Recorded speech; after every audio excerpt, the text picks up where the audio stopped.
Good morning. I'm Angelo Castro III, and welcome to our coverage of President Bongbong Marcos's fourth State of the Nation address, which is happening today at Batasang, Pambansa. It will begin around 3 or 4 p.m. But in a few hours, President Bongbong Marcos will finally deliver his fourth State of the Nation, marking the midpoint of his term. Marcos is expected to report on key promises like the 20 peso rice transport buildup and the POGO ban. He is also expected to clarify the government's stance on online gambling and justify his recent tariff deal with the U.S. The president has also been urged to provide updates on flooding infrastructure projects and anti-corruption drive. Malacanang said Marcos is focused on showing what his government has done. And what's next? And now let's check the situation over at the Senate. We have with us a mobile journalist, Merimon Reyes. Merimon. Magandang umaga, Angelo. Anytime magsisimula na yung formal na pagbubukas ng regular session ng Senado sa ilalim ng 20th Congress. At kanina nga, since in-order ni Senate President Chis Escudero yung pagpapatanggal ng red carpet, meron na lamang red ribbon na nakapaligid doon sa dadaanan ng mga senador at senadora patungo nga sa session hall. Nakita natin na ilan na sa mga dumating dito ay sila Senadora Risa Hontiveros, Senatora Rodante Marcoleta, Senator Bato de la Rosa kasama ang kanyang wife na si Miss Nancy Comandante. Even si Papal Nuncio, Charles Brown, nandito siya. So sa loob nitong umaga, asahan din natin na part ng agenda talaga nila ay yung eleksyon for the Senate leadership. So makikita natin kung si Senate President Chis Escudero ba according doon sa sinasabi nga noong mga lumipas sa linggo na nakuha niya ang super majority or 18 senators na susuporta sa kanya, makikita natin mamaya kung mananatili ba siya sa liderato or kung magkakaroon kaya ng turnaround pagdating sa botohan dahil nga isa pa sa lumulutang ang pangalan si Senator Tito Soto. Pero kung sakali, usually kasi kung sino ang hindi mananalo doon sa election for Senate presidency, usually siya na ang magiging Senate Minority Leader. Nasabi naman dyan ni Senator Tito, bukas naman daw siya kung sakaling doon nga siya mapupunta.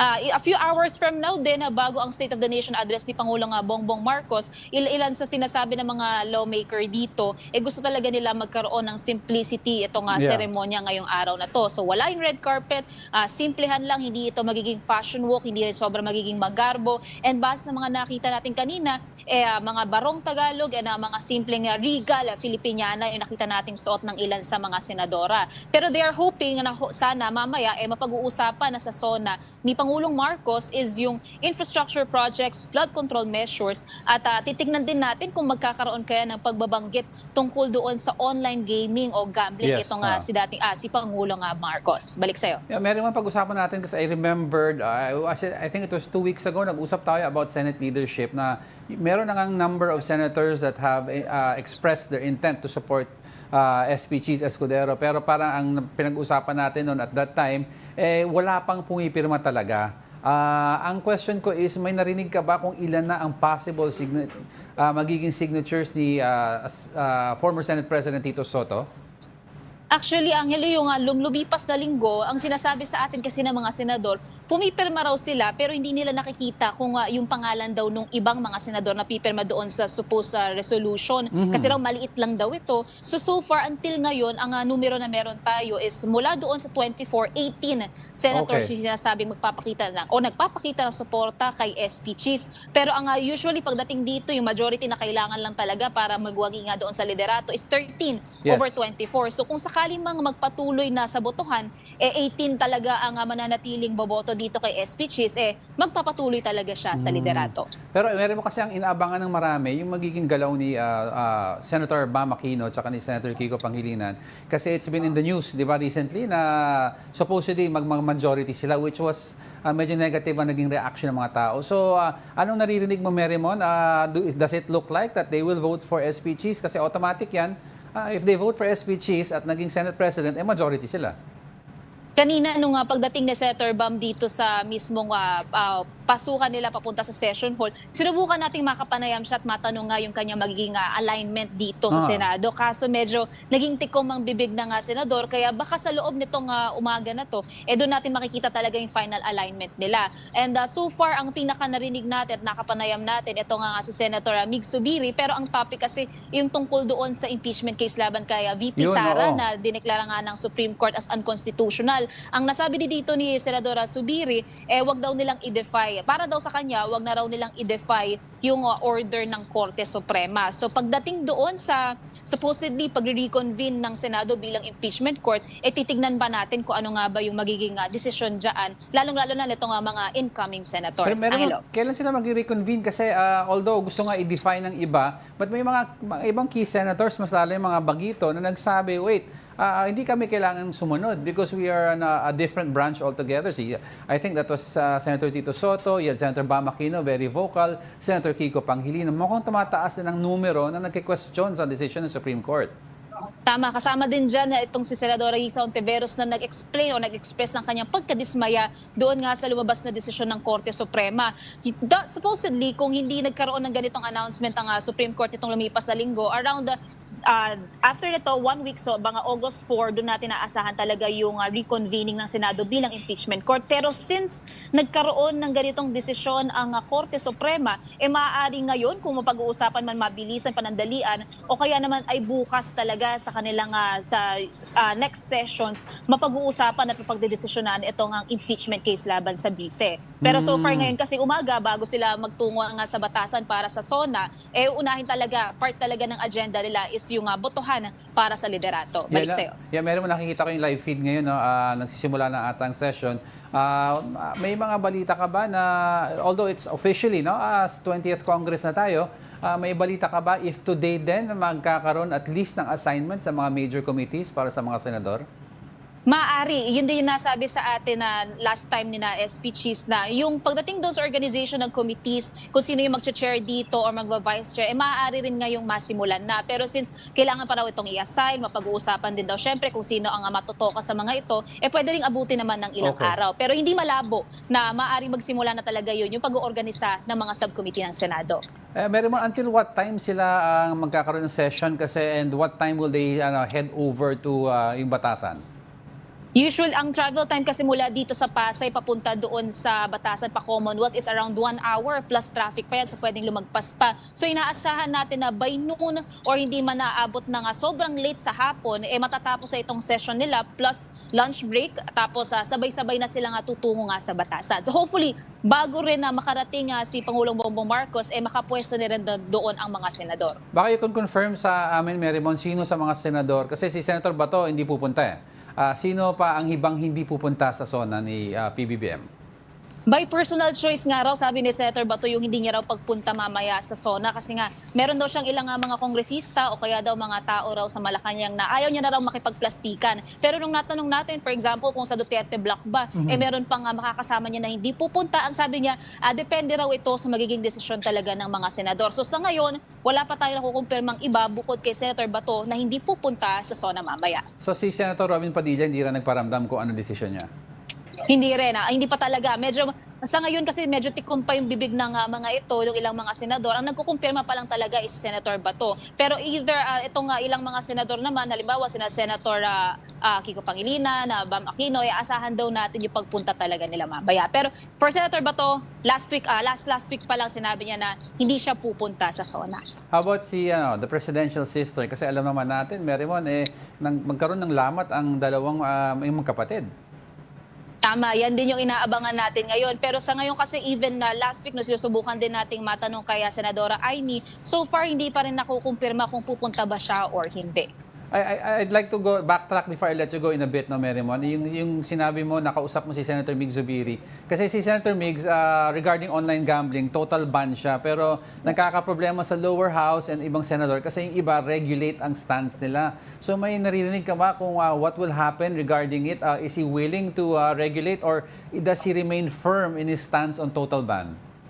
Tulad ni Senadora Migs, marami rin ang nag-file kasi ng kanya-kanyang panukala para nga dito either total ban or regulation. Kasama na dyan sina Senator Bongo, sina Senadora Risa Ontiveros, even ang magkapatid na Cayetano, gusto rin talaga nilang matugis itong online na gaming or gambling. Pero ang pare-parehong sinasabi nila, kung sakaling magkakaroon ng adjustments, mas maganda raw na mapag-aralan talaga kung paano tamang maaatake itong ang sinasabing issue na nagiging addiction ng mga Pilipino pagdating sa online na gambling o gaming.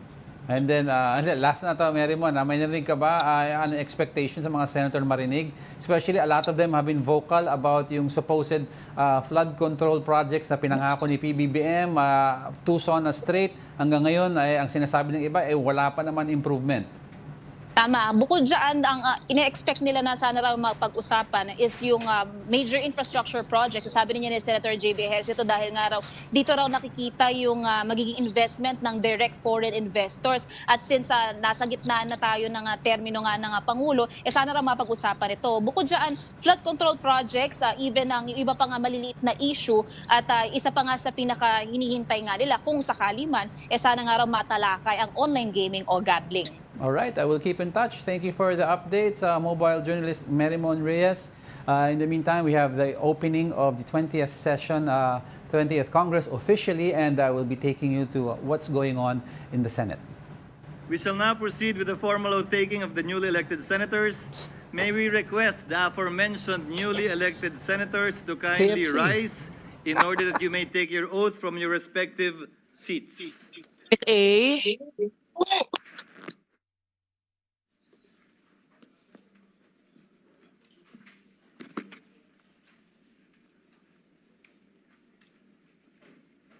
Please raise your hand and repeat after me. I, please state your name. Having been elected to the position of senator, do hereby solemnly swear that I will well and faithfully discharge to the best of my ability the duties of my present position hereafter hold under the Republic of the Philippines, that I will support and defend the Constitution of the Philippines, that I will obey the laws, legal orders, and decrees promulgated by the duly constituted authorities, and maintain true faith and allegiance to the Republic of the Philippines, and that I impose this obligation upon myself voluntarily, without mental reservation or purpose of evasion. So help me God. Congratulations.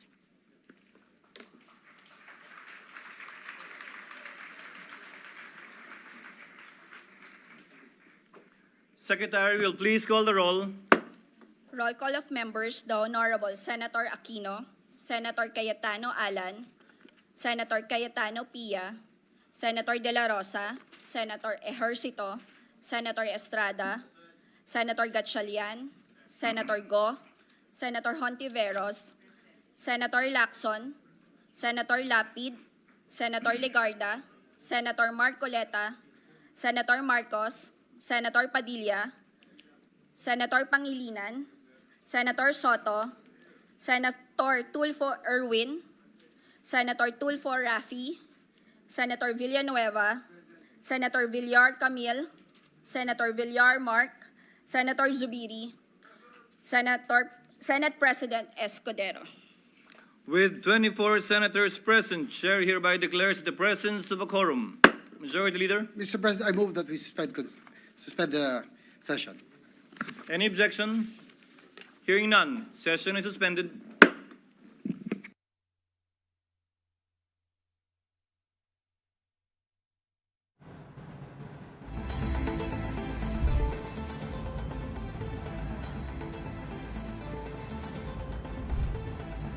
Now, as we await President Bongbong Marcos' fourth State of the Nation address, let's revisit the key moments from his third SONA. Here is the recap. One of the most talked about moments in President Bongbong Marcos's third State of the Nation address was his surprise announcement to ban pogos. The president instructed PAGCOR to cease all pogo operations, pointing to crimes and abuses that have long been associated with the industry. Naririnig po namin ang malakas na sigaw ng taong bayan laban sa mga pogo. Disguising as legitimate entities, their operations have ventured into illicit areas furthest from gaming, such as financial scamming, money laundering, prostitution, human trafficking, kidnapping, brutal torture, even murder. The grave abuse and disrespect to our system of laws must stop. Kailangan nang itigil ang panggulo nito sa ating lipunan at paglalapastangan sa ating bansa.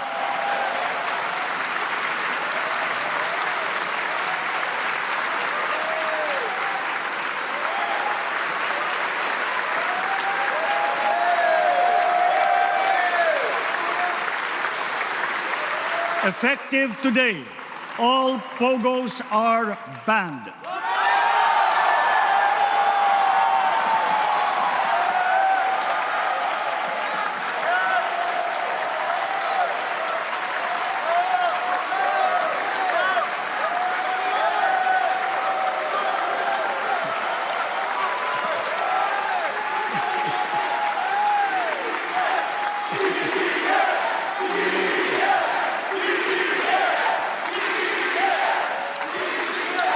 Another major highlight was the West Philippine Sea.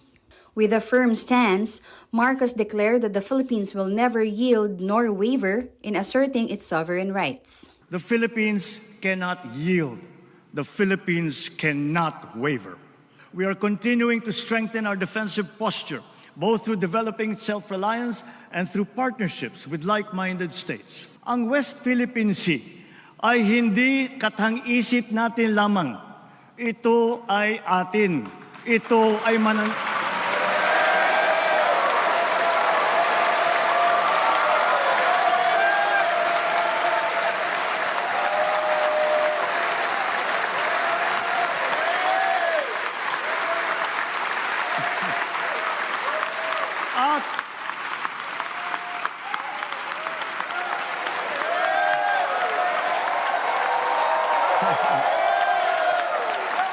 At ito ay mananatiling atin hanggat nag-aalab ang diwa ng ating minamahal na bansang Pilipinas.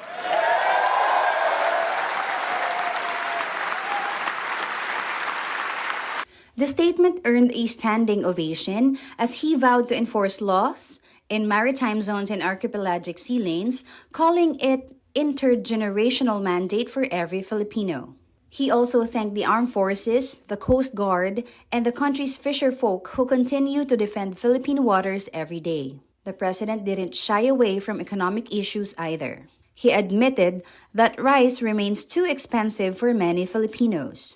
To address this, he promised stronger support for the agricultural sector, vowing to boost local production and help bring prices down.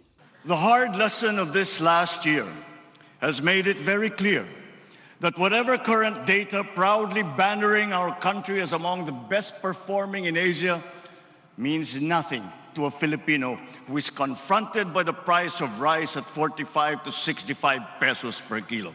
Because of compelling emergency reasons, such as illegal price manipulations by hoarders and smuggling, we were constrained to temporarily implement mandated price ceilings on rice. Extended the reduced tariff rates to facilitate the importation of rice, corn, and pork until the end of this year. Tinitiyak ko sa ating mga magsasaka at sa buong sektor ng agrikultura na ang mga ito ay pawang panggipitang solusyon lamang. Other key takeaways from SONA 2024 included a directive for the Department of Education to address the country's widening digital gap. The president also touted what he described as a bloodless drug war. And for more of the latest updates on President Bongbong Marcos's fourth SONA, we have with us Angela Castro live from Batasang, Pambansa. Angel. Hi there, Go. You're right, we're here right now at the Batasang Pambansa complex, wherein all eyes were here for the fourth State of the Nation address of President Bongbong Marcos Jr. And actually, this is the 87th na SONA na in the history of the Philippines. And right now, if you take a look at my area here, dito tayo ngayon sa north wing ng Batasang Complex. At pag tinignan nyo rin ang south wing naman ng Batasang, ganun din, wala pong nakalatag na red carpet. Ngayon, ito po ay because in alignment with the prior announcement of House of Representatives through its House Speaker Martin Romualdez na dapat tone down muna ang ating kapaligiran ngayon. No show of pageantry dahil para tayo ay makiisa doon nga sa ating mga kababayan na recently naapektuhan ng mga pag-ulan dulot nga ng Habagat at Typhoon Kusing, Dante at Pomo. At as I've said, dito po sa area na to sa North Wing, papayagan pa rin dumaan ang ilang mga politiko kung nandito nila, pero pagbibigyan din ang mga media dito para makapanayam sila kahit saglit lamang. And also, dito rin sa area na to, sabi ng according to Department of Foreign Affairs, 85 diplomatic corps are confirmed to witness the State of the Nation address of PBBM later today at 4 p.m. At sa labas naman, going here, medyo na-late tayo ng pagpasok dahil napaka-traffic. Nakakita tayo bandang Evergotesco papunta ng St. Peter's Church, yung bulto ng traffic doon dahil nandoon na nakaset up ang ating mga pulis. Higit more than 10,000 ang nakadeploy doon ng mga pulis para nga doon sa pagbabantay ng seguridad nitong area. Ganun din doon sa mga magrarally sa labas. 2022, abangan din natin ngayon kung ano yung magiging pinaka-slogan or tagline ng State of the Nation address si Pangulong Bongbong Marcos. If you can remember, 2022, sabi niya, the State of the Nation is sound. 2023, sabi niya, overall, State of the Nation is sound and improving. At last year, sa kanyang naging SONA, sabi niya, bagong Pilipinas has arrived. At isa din sa mga tinutukan natin ng kanyang SONA last year, yung sabi niya, ang pagban ng pogo all over our country. So today, aabangan natin kung ano ba yung mga sinasabi natin pasabog na maaari niyang sabihin because nakatutok nga lahat dito sa magiging State of the Nation address. We are also, kanina na-witness natin doon sa Senate na nanumpa na yung ating mga senador doon at wala namang nangyaring pagpapalit ng liderato. At ganun din ang aasahan natin dito sa Congress. Sinasabi nga natin prior to this event pa ay malakas na at matatag ang suporta para kay House Speaker Martin Romualdez. Kaya inaasahan na siya pa rin ang tatayong House Speaker dito sa 20th Congress. Diego. No. Go, sige, we'll get back to you in a bit, Angel. But for the meantime, babalik muna kami sa Senate kasi nagsimula ang session nila a while ago and we have with us our live feed. So thank you. Here, we'll take you back to what's happening at the Senate. Ating naisabatas at ngayon ay pinapatupad po ng ating pamahalaan pang nasyonal. So with that, Mr. President, it is my great honor, it is with great honor to second the nomination of Senate President Chis Escudero. Thank you, Senator Gatchalian. Acting Majority Leader. Yes, Mr. President, I move that Senator Ronald Bato de la Rosa be recognized to second the nomination. Senator Ronald Bato de la Rosa is hereby recognized. Thank you, Mr. President. Mr. President, esteemed colleagues, ladies and gentlemen, as your attorney, it is my honor to express my profound support for one of the sharpest, most intelligent senators I have ever had the privilege of working with. A real attorney with a heart, Senator Chis Escudero. He whose nomination I have the honor of seconding. So we may call once again him Senate President. I admit that I started as a reluctant supporter of our Senate President, caught up in the whirlwind of events at the time. I gave the kind of support that was almost synonymous with surrender, with raised hands and tear-stained eyes, as if to say, wala na rin akong magagawa. But in the last few months of the 19th Congress, he showed us how his steady hand and calm voice shielded the Senate from anything that gets in the way of our sworn duty to the people, from any threat to our mandate. Whether or not it is a coincidence that Escudero means shield bearer, I do not know. But of this, I am sure, Senator Cheese has more than lived up to his name, safeguarding the Senate. In Senate President Escudero, we find exactly a leader who stands firmly at the forefront, ensuring that amid political fires, the Senate remains to be a body of still water that runs deep, reflective of the views and interests of the people. However, unlike a cold metal shield, his leadership warms our heart. With his almost transcendental adeptness, he comes up with a compassionate solution that works for all parties, especially for the Filipino people. And now, as I offer my support, once again, it is no longer an act of defeat or surrender. No longer to say, wala akong magagawa. Instead, it is one of conviction. We are making the right decision. The shield-bearer leader with a heart is the right choice. Maraming salamat, Mr. President, and I look forward to all that we shall accomplish in the 20th Congress. Thank you, Senator Bato de la Rosa, the Acting Majority Leader. Yes, Mr. President, I move that Senator Raffy Tulfo be recognized to second the nomination. Senator Raffy Tulfo is hereby recognized. Thank you, Mr. President. My dear colleagues, today I rise not just to nominate a leader, but to honor a legacy of service and unwavering commitment to the Filipino people. I proudly support the nomination of Senator Francis Cheese Escudero. More than anything, his experience and record in public service speaks for itself. From his early days as one of the youngest lawmakers in Congress to his role as Senate President during the 20th Congress, Senator Escudero has consistently championed legislation that uplifts lives. Under his leadership, the Senate passed key measures that strengthen our sovereignty, boost our economy, and protect our most vulnerable. But beyond the bills and titles, Senator Escudero brings leadership with heart.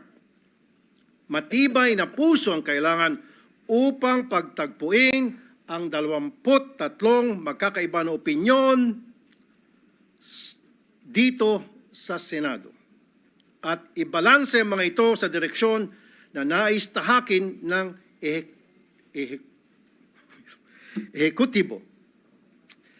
He may have faced criticism for some decision taken as Senate President, but he made sure that those decisions were backed by sound reason and solid legal basis. As a leader, he was able to handle 23 hard-headed and strong-willed individuals with 23 different advocacies and opinions. Kaya naman, malaki ng respeto ko sa trabaho ng isang Senate President. So today, with full confidence in his ability to lead, to listen, and to deliver, I nominate Senator Francis Cheese Escudero because our nation deserves nothing less. Thank you. Thank you, Senator Raffy Tulfo. Majority Leader. Yes, Mr. President, I move that Senator Juan Miguel Zubiri be recognized for his nomination. Senator Juan Miguel Mig Zubiri is hereby recognized. Thank you very much, Mr. President. Akala ko mali din yung pangalan ko. You read it right. Dear my dear colleagues, I have the honor of nominating for the Senate presidency a tried and tested leader of this august chamber, a workhorse like no other, and a man who can strengthen the public trust in this institution in even the most turbulent times. No other than Senator Vicente C. Soto III. Senator Soto's track record speaks for itself. He's a veteran among veterans, beginning his career in public service as Vice Mayor of Quezon City in 1998, during which time he established the Vice Mayor's League of the Philippines, and by 1992, he began his first term in the Senate. He has been a hardline anti-drug champion throughout his public service career, spearheading the passage of the Comprehensive Dangerous Drugs Act of 2002 and the Anti-Drunk and Drug Driving Act of 2012. In the realm of the executive, he also served as the chairman of the Dangerous Drugs Board in 2008 before his return to the Senate in 2010. Other notable laws to his name are the Juvenile Justice and Welfare Council Act, the Children's Emergency Relief and Protection Act, the National Athletes Coach and Trainers Benefits and Incentives Act, and the Motorcycle Crime Prevention Act, as well as the Bayanihan to Heal as One Act and the Doktor para sa Bayan Act. Throughout his 24 years in the Senate, as a testament to his great skill as a leader and a consensus builder, he has gained the trust of various sets of senators to serve as majority leader, as deputy minority leader, and ultimately as Senate President. Having served in various leadership roles in the Senate, Senator Soto perhaps has developed a deep understanding of our rules and traditions, and more importantly, the gravity of upholding them. He does not just know our rules inside out, he also knows what chaos and instability will ensue if we fail to honor them. The Senate stands for more than just a legislative function. It stands for the very best of our nation's democratic ideals. And as Senate President, Senator Soto was a traditionalist in the very best sense of the word, protecting the Senate's stand and legacy as a nation's last bastion of democracy. He led, and I'd like to add for the record that there was one time that his leadership was challenged because of his role of protecting each and every chairman, to allow each and every chairman the leeway to act in accordance to their committee structure and the ideals of their committee. And he never meddled with these traditions of the Senate. No. As a traditionalist, he's protecting always the Senate's standing and legacy as the nation's last bastion of democracy.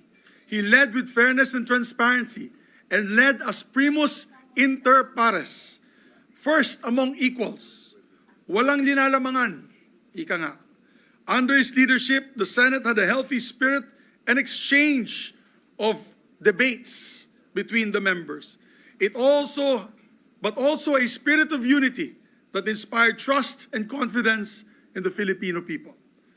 As his majority leader during his term as Senate President, I have seen firsthand his commitment to this institution and how he led by example. For instance, he was always present and on time, walang absent. If there's anyone in this institution that claimed the perfect attendance, it is him as well since the start of his legislative career, together with myself since 1998. I guess with him it's 1992. To show his commitment to the institution as a legislator, he led definitely by example. For instance, even during the time of COVID, we were all online, Mr. President. All of us were online. I was in Cagayan de Oro's majority leader because there was a lockdown. Senator Soto, Mr. President, was present all the time in the session floor, in the exact podium where the presiding officer is sitting right now. To be able to open session, even at an elder age, he was a senior citizen. He was not afraid to come to the Senate and to start the sessions in that podium, Your Honors. Ikaw na lang ang mahihiya pag naunahan ka niya sa session hall, pag kayo'y late. And I'd like to give a short anecdote on that. As a matter of fact, those days, I would be late sometimes. As many of you know, sometimes I'm late for my meetings. But as majority leader, the Senate President Soto would always start session at 3 p.m., regardless if we were here or not. And I could recall a few times, he would start session at 3 p.m. and suspend to await my arrival. Siyempre, nakakahiya po yan. And I learned my lesson not to be late anymore. It was quite embarrassing, actually. But that was Senator Soto, he was a stickler for the rules and traditions. At bilang Senate President, lagi siyang handa para sa lahat na nangyayari at mangyayari sa Senado. From the day-to-day grind of legislative meal to the long-term timelines for our priority measures. Ika nga, walang trabahong maliit at walang problemang malaki para kay Senator Soto. Tito Sen was on top of everything and the Senate functioned smoothly under his guidance. So my dear colleagues, let us elect a leader who can help the Senate rise above the noise and establish itself once again as an institution dedicated to nothing but the best interests of the Filipino people. Let us elect Senator Vicente C. Soto III as our Senate President. Maraming salamat po at mabuhay ang Senado. Thank you, Senator Migs Subiri, Majority Leader. Yes, Mr. President, I move that Senator Lauren Legarda be recognized to second the nomination. Senator Lauren Legarda is recognized. Thank you, Mr. Presiding Officer. It is my honor to second the nomination of Senator Vicente C. Soto III for the Senate presidency. A former Senate President and the most seasoned member of this chamber, now in his 5th Senate term, Senator Soto brings unmatched institutional memory and legislative experience, as well as a firm grasp of the discipline and the decorum that this august institution demands. He understands both the weight of the Senate's traditions and the demands of principled dissent, qualities that powerfully distinguish his ability to lead the Senate. I was in my first term in 1998 till 2004. I was the majority leader in 2001, and he was the minority leader. Fast forward on my 3rd term, he was a Senate President for many years, and I was his trusted chairman of the Committee on Finance.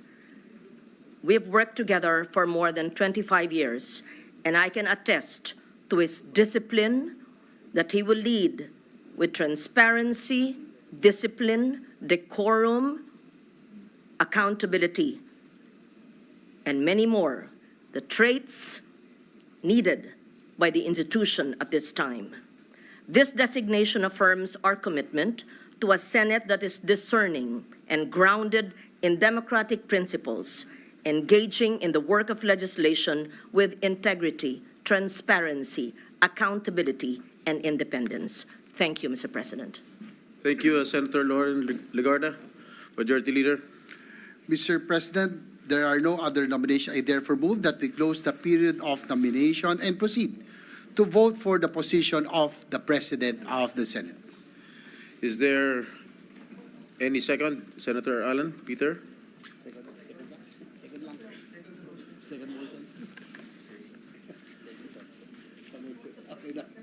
Is there any objection? There being none, the motion is approved. We shall now proceed to vote. Roll call vote, the Honorable Senator Aquino, Senator Cayetano Alan, Senator Cayetano Pia, Senator De La Rosa, Senator Escudero, Senator Ejercito, Senator Estrada, Escudero. Senator Gatchalian, Senator Go, Senator Hontiveros, Senator Lacson, Senator Lapid, Senator Legarda, Senator Marcoleta, Senator Marcos, What is the vote? Escudero. Hina. Escudero. Ba't mahina? Senator Padilla, Senator Pangilinan, And I'd like to explain my vote after the voting. Senator Soto,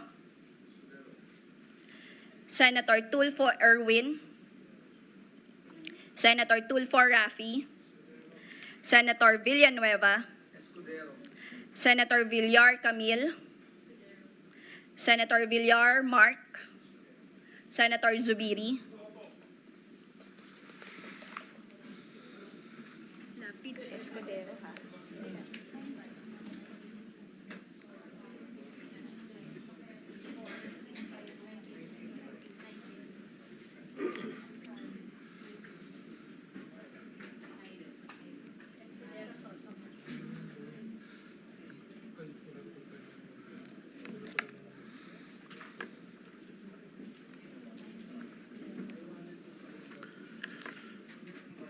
There are 19 votes in favor of Senator Francis Chis Escudero and 5 votes in favor of Senator Vicente Soto. Senator Francis Chis Escudero is therefore elected President of the Senate. Senator Francis Pangilinan. Thank you, Mr. President. Congratulations to Senate President Escudero, maybe. Mr. President, fellow senators, please allow me to explain my vote. Please proceed. In the last 2025 elections, despite what critics said was a campaign headed for defeat, we defied the odds and pulled off a come-from-behind win and landed in the top 5. Starved of much-needed resources, our ragtag team of mostly volunteers fought tooth and nail, tao sa tao, mano a mano, house to house, SOCMED account by SOCMED account. It was a bruising, hard-fought victory, and we campaigned daily for over 6 months throughout the country under one banner. Pababain ang presyo ng bigas at pagkain, palakasin ang hanay ng magsasaka, mangingisda at agrikultura. It is a banner I know well. For over 15 years now, I have carried it in the legislative branch as chairperson of the Agriculture Committee from 2010 to 2013, and then again from 2016 to 2017. In 2014 and 2015, I carried it more forcefully in the Executive Department as Food Security Secretary, heading the critical agencies such as, and namely, National Food Authority, National Irrigation Administration, Philippine Coconut Authority, and the Fertilizer and Pesticide Authority. In a period of just 1 year during our stint, with the full backing of former President Aquino, we won a major battle for the Filipino people. Panalo ang kababayan natin dahil natigil natin ang pagtaas ng presyo ng bigas at napababa pa ito ng hanggang. Well, what you just witnessed right now and what you're seeing right now is the Senate voting for the Senate President, which opened up, by the way, with Senator Bato and Senator Tulfo nominating Senator Escudero for the Senate presidency. And for Tito Soto, you had Senator Mig Zubiri and Senator Loren Legarda also opening the nomination for former Senate President Tito Soto. And it was a battle between youth and tradition, with eventually Senator Chis Escudero garnering 19 votes and Senator Tito Soto 5 votes. Therefore, Senate President Chis Escudero retains his position as the Senate President. But right now also, we also have the ongoing voting for the speakership back at the House of Representatives. Let's take you there. Conviction, a unifier, a reformer, a partner of the President, and a champion of the people. Let us entrust the speakership to a man who has already shown us what dignified, decisive, and compassionate leadership looks like. Let us reaffirm our commitment to good governance by placing the gavel once more in capable and steady hands. I respectfully nominate the Honorable Ferdinand Martin G. Romualdez as the Speaker of the House of Representatives of the 20th Congress. Mabuhay ang ating Kongreso. Mabuhay ang sambayan ng Pilipino. Maraming salamat po sa ating lahat. Acting Floor Leader. Mr. Presiding Officer, I move to recognize the Honorable Ferdinand Alexander A. Marcos from the 1st District of Ilocos Norte to second the nomination. The Honorable Ferdinand Alexander A. Marcos is recognized. Mr. Presiding Officer, distinguished colleagues, on behalf of the Partido Federal ng Pilipinas, I rise today with profound pride and resolute conviction to formally second the nomination of the esteemed gentleman from the 1st District of Leyte, the Honorable Ferdinand Martin G. Romualdez, for the position of Speaker of House of Representatives in the 20th Congress.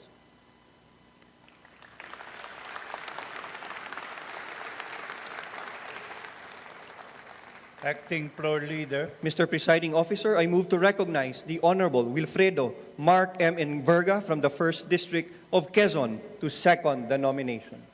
The Honorable Wilfredo Mark M. Enverga is recognized. Thank you very much, Mr. Presiding Officer, honorable colleagues, esteemed members of this chamber. On behalf of the Nationalist People's Coalition, I am deeply honored and proud to second the nomination of Honorable Ferdinand Martin G. Romualdez as Speaker of the House of Representatives.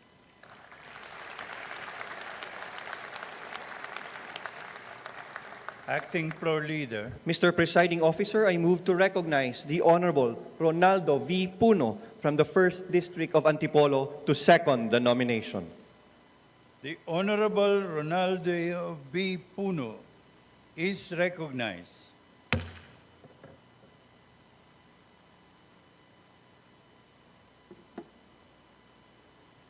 Honorable Presiding Officer, my dearest colleagues, distinguished guests, ladies and gentlemen, on behalf of the National Unity Party, with profound gratitude for his dedicated service during the 19th Congress, and with hopes for an even greater nation under his continued leadership of the 20th Congress, I have the honor to second the nomination of the Honorable Representative from the 1st District of Leyte, Ferdinand Martin G. Romualdez, as Speaker of the House of Representatives.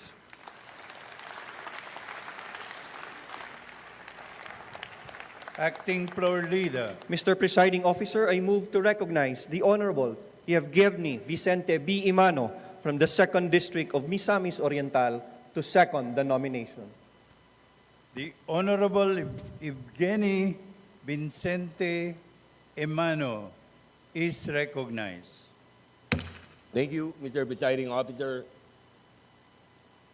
Colleagues, friends, members of the House, in behalf of Nationalista Party, the oldest party in the Republic, it is with great honor and pride that I second the motion as our Speaker, Honorable Ferdinand Martin G. Romualdez. Thank you, Mr. Speaker. Acting Floor Leader. Mr. Presiding Officer, I move to recognize the Honorable Raymond Democrito C. Mendoza from the TUCP party list to second the nomination. The Honorable Raymond Democratico C. Mendoza is recognized. Daghang salamat, Mr. Presiding Officer. Distinguished colleagues, ladies and gentlemen, on behalf of PCFI, the party list, Coalition Foundation, Inc., led by our President, Representative Zaldico, with confidence and with admiration, I second the nomination of the Honorable Ferdinand Martin Gomez Romualdez as Speaker of the House of Representatives. Daghang salamat.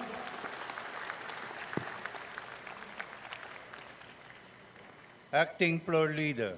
Mr. Presiding Officer, there being no other nominations for the position of Speaker, I move to close the table of nominations.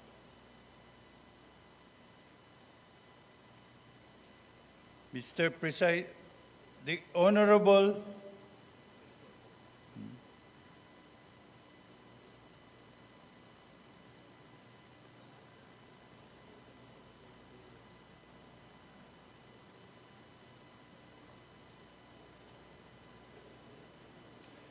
There is a motion to close the table for nominations for the position of Speaker of the House of Representatives. There being no objection, the motion is carried.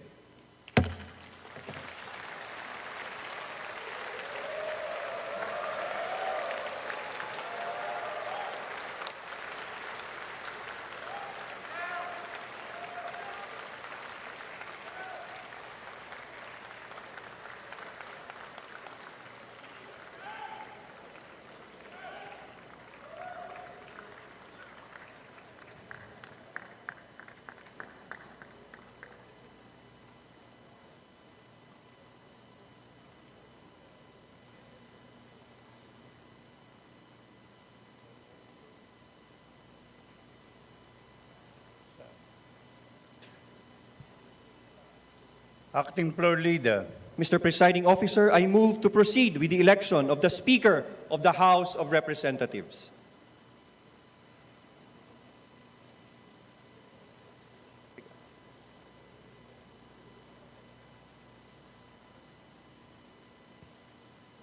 There is a motion to proceed to the election of the Speaker of the House of Representatives.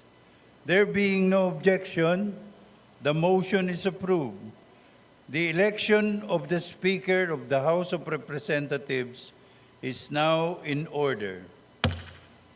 The Deputy Secretary of the Legislative Operations Department will now call the roll of members. May we request members, upon being called, to state the name of the candidate they are voting for as Speaker of the House of Representatives without any need for explanation. Roll call of members for the election of the Speaker of the House of Representatives.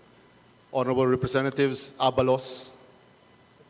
Presiding Officer, I abstain. Abante.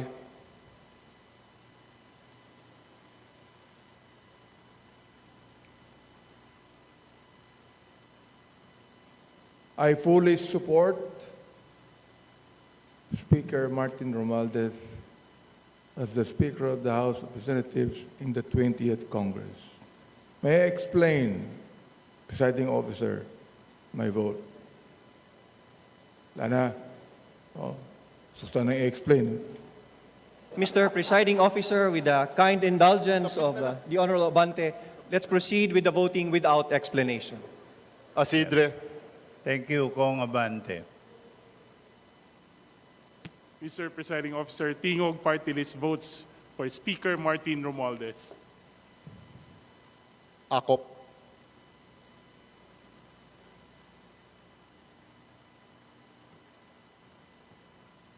Acosta. For the 3rd District of Palawan, we vote for Speaker Ferdinand Martin G. Romualdez. Adyong.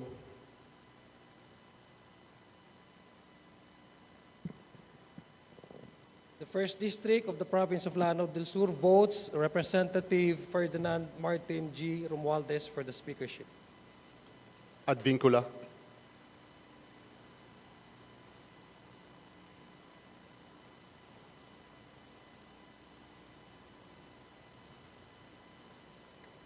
Mr. Presiding Officer, on behalf of the 3rd Legislative District of Cavite, I vote for Ferdinand Martin G. Romualdez for Speaker. Thank you.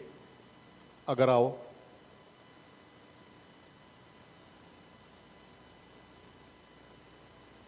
Ang boto ko po ay para kay Speaker Martin Romualdez. Agyaw.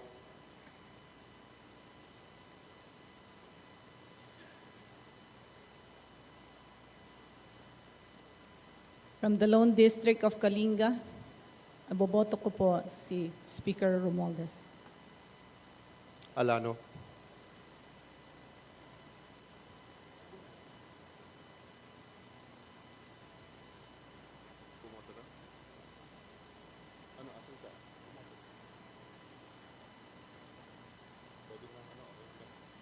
Bismillahirrahmanirrahim. From the Lone District of Basilan, I cast my vote in favor of Representative Ferdinand Martin Romualdez. Alba.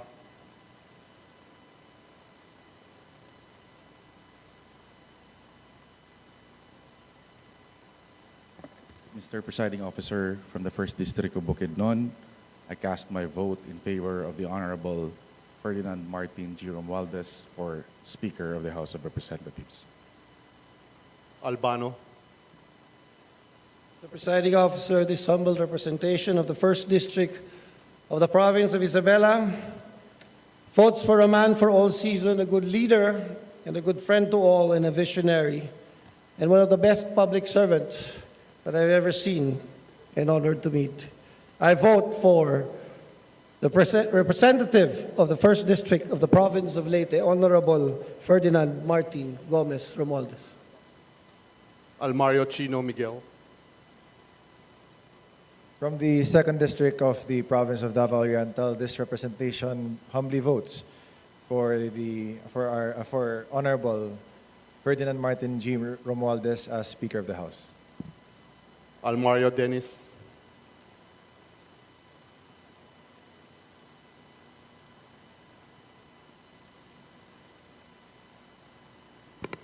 From Makati City, 2nd District, I voted for Representative Ferdinand Martin Romualdez as our House Speaker. Thank you very much. Almonte.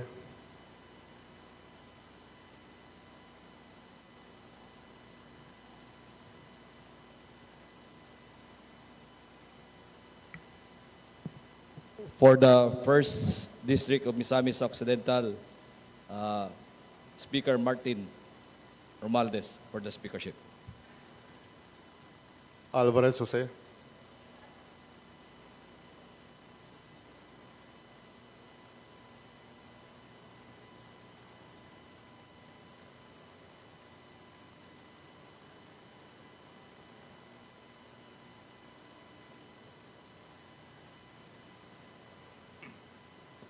Mr. Presiding Officer, from the 2nd District of Palawan,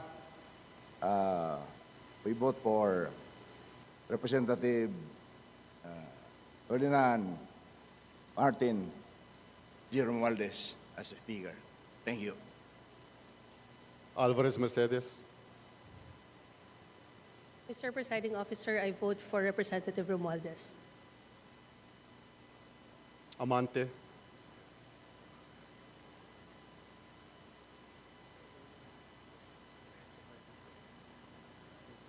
Mr. Presiding Officer, from the 3rd District of Laguna, I vote for Speaker Martin Romualdez.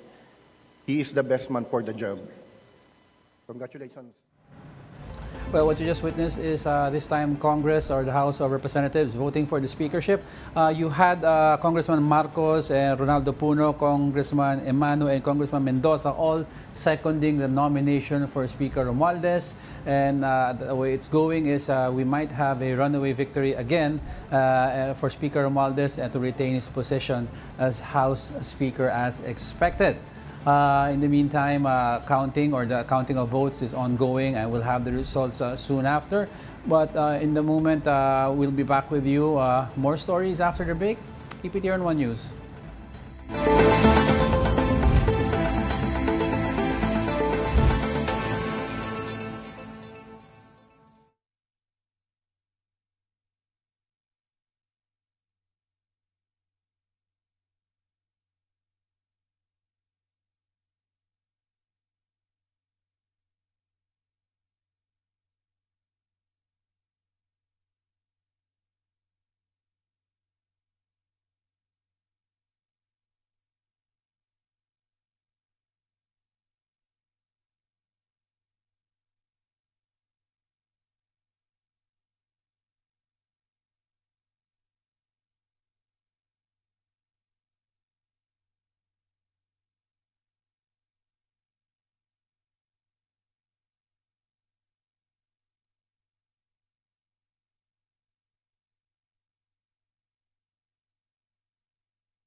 Good morning. You're still watching News and Views here on the One News. And with the fourth State of the Nation address just hours away, President Bongbong Marcos has made headlines over several critical issues. In agriculture, his campaign promise to lower rice prices to 20 pesos per kilo has shown progress, with select Kadiwa stores now offering rice at the price through the Benteng Bigas Meron Na project. On tax policy, the Marcos administration continues to push for new revenue-generating measures, including a 12% value-added tax on foreign digital services and proposed taxes on luxury items and single-use plastics as part of its medium-term fiscal strategy. In infrastructure, the government, under the Build Better More program, approved 190 major projects worth 9 trillion pesos, including the inauguration of Phase 1 of the Cavite extension of LRT-1. Meanwhile, Malacanang said that the president is open to discussions on the possibility of the Philippines rejoining the International Criminal Court. The arrest of Pastor Apollo Kibuloy has also drawn public attention.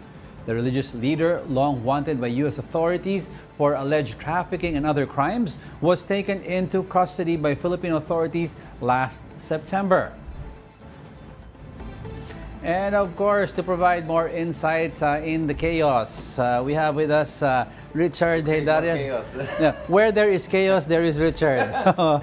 Hashtag. It's a symbiotic relation. Okay, Richard, last year, there were several key promises by President Bongbong Marcos. Did you see any of them come to fruition? Well, ganito na lang. Obviously, there's going to be a lot of discussion of the perspiration part. Ano yung mga grocer list na mga gagawin niya, mga projects niya. But what he needs is also inspiration, right? Yeah. What are going to be the fireworks and big announcements to rally the nation, to build up his support, and to win over many Filipinos who are still not fully convinced with this administration? Now, given na yung Duterte base, wala na yan, sunog na yan. Let's just be very clear about it. Kalaban na yan, basically, and they're already preparing for 2028. If not earlier, getting rid of Marcos, and they're saying Marcos is a lame dog. If Marcos doesn't go big, he risks looking like a lame dog. Wait, Richard, pasok natin si Angel. She'll join us. Sure, please. Angel, come in. Hi, we're still here at the Batasang Pambansa complex, wherein all eyes are here for the fourth State of the Nation address of President Bongbong Marcos. So, anong pinag-uusapan niyo dyan? Kasi dito, nagpuntahan na, nakakita na tayo ng ilang mga lawmakers dito sa North Wing of Batasang Pambansa Complex. Nakita natin si Congressman Chel Jokno, former Congressman Erin Tanyada was also here, and other members of the House. Kanina dumaan na kasi right now ongoing, natapos na yung roll call dun sa House of Representative at nananatili nga uncontested yung leadership ni House Speaker Martin Romualdez. Kanina, nakita din natin sa over to the Senate, nakita rin natin yung naging botohan doon at si Senator Chis Escudero pa rin yung tinalagang Senate President doon. Over 19 votes, 5 votes lamang ang nakuha ni Senator Tito Soto. So far, yun muna yung nangyayari dito sa House of Representatives, wherein itong North Wing na to ay wala ang red carpet, although nandito pa rin ang iba't ibang mga ahensya ng media para mag-interview at mag-cover nga nitong fourth State of the Nation address. So far, yung pala nga nangyayari dito.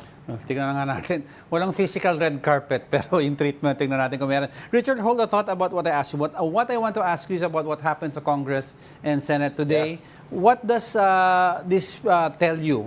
What's going to happen in these next 2 years by seeing Speaker Romualdez on his way to getting back the speakership and Senator Chis Escudero solidifying his role as Senate President? So, the big picture is we have had a historical reversal kung saan mas stable yung leadership, it seems, doon sa lower house or the Congress kumpara doon sa upper house or the Senate. In the Senate, the situation has been quite fluid, to put it mildly.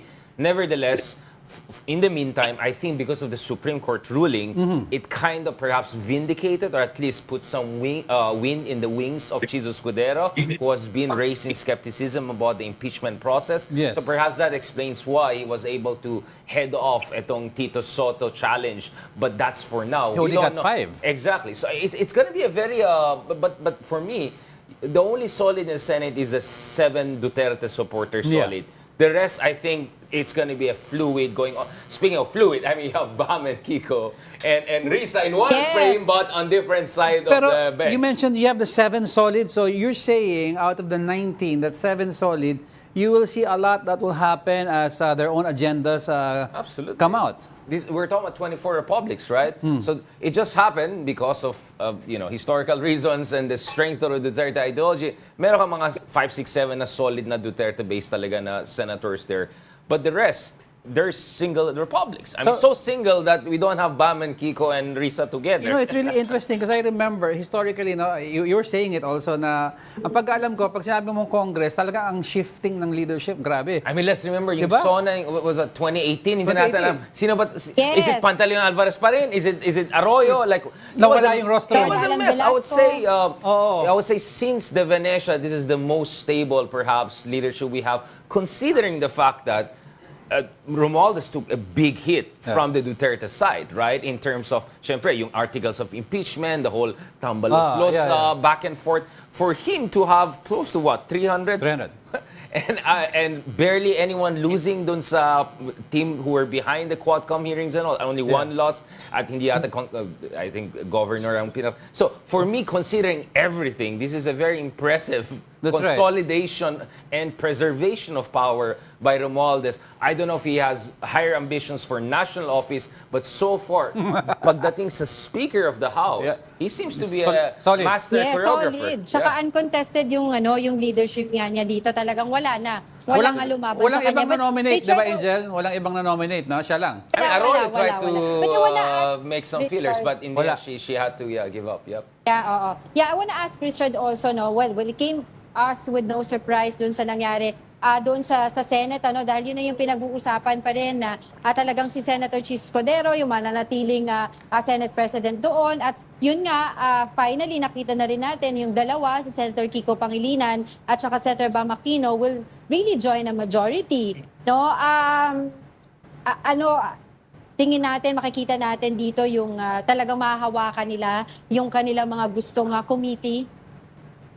Well, I mean, please, thank you for putting me in trouble again. I know I ruffled a lot of feathers in another side of the equation when I said, sana naman, 3 na nga lang sila, nagsama pa sila, di ba? But it looks like the priority, it looks for Bam and Kiko is to get as much things as done as possible so that just in case if one of them or both of them have higher office in mind in 2028, want to run for VP, want to run for presidency, maipakita sila. I think the success of Bongo, Senator Bongo with the whole Malasakit project. I mean, hindi niya pera yan, but his project niya just shows you na baka ito yung pinaka-political appealing. I think we had no less than former Vice President Leni Robredo, who's considered some see as a potential presidential, but also saying that we really have to be pragmatic. And I think when she says pragmatic, it doesn't mean na trapo. It means that dapat may deliverables ka pag tumakbo ka come 2028. You used a good word, trapo.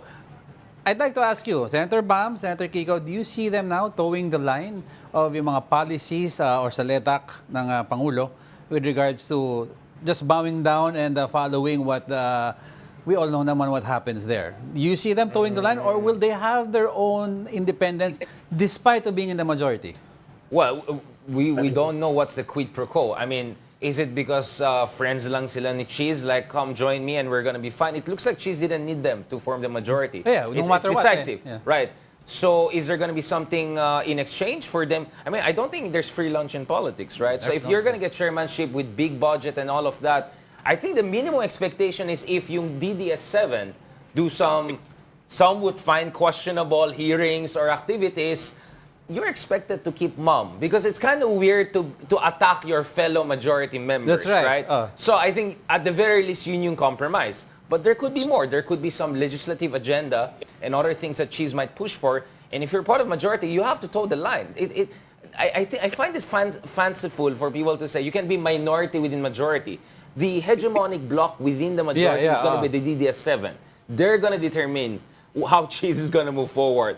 So that means you have to go with the flow. And that's why some of us were saying, para medyo weird na Risa will be on the other side and you guys will be on this side. Nevertheless, this is Philippine politics. This is in our Game of Thrones situation. Maybe they might try to make this work.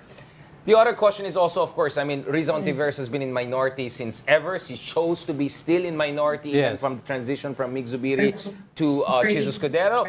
But can anyone question her effectiveness? I don't think so. No. So I think the argument of Kiko and Bam, to be fair to them, would be, well, iba kasi yung priorities niya. Kami kasi, pagkain, edukasyon, dito kailangan mo talaga ng direct access, di ba? And you only could get that if That's it's right, Chizo that's right. Escudero. But let me just end on this point.